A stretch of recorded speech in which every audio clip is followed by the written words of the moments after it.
It's Kim Weeks with a new show, Reset, and it's March 31st, and I'm here to talk in my living room set about Eric Schmidt, the executive chairman of Google, and the vice president of the U.S., Joe Biden.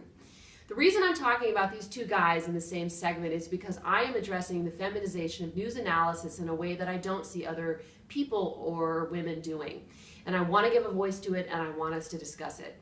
Last week or so, Eric Schmidt at a South by Southwest conference, in the middle of a panel that he was hosting with Walter Isaacson and Megan Smith on the subject of innovation in tech, began to interrupt Megan Smith over and over again in a way that allegedly everyone in the audience noticed. I've seen this on Facebook. We all have. We saw an article on Salon about it.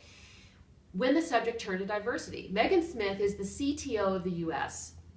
And it took Judith Williams in the audience, who is a subordinate at Google. She's the head of management training and diversity, had to stand up and point out to Mr. Schmidt that he was interrupting a woman on the subject of diversity.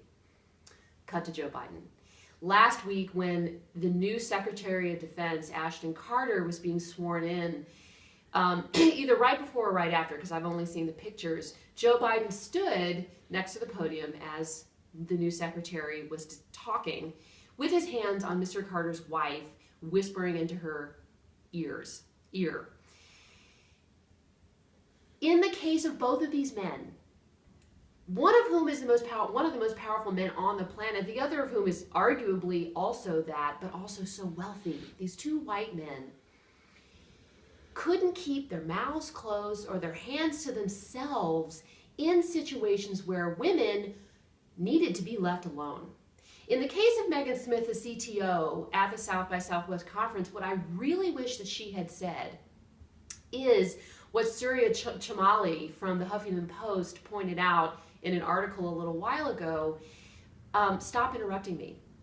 Because I'm pretty sure Megan Smith has more of a perspective on diversity than by definition Eric Schmidt has, no matter how smart, how rich, or how powerful he is.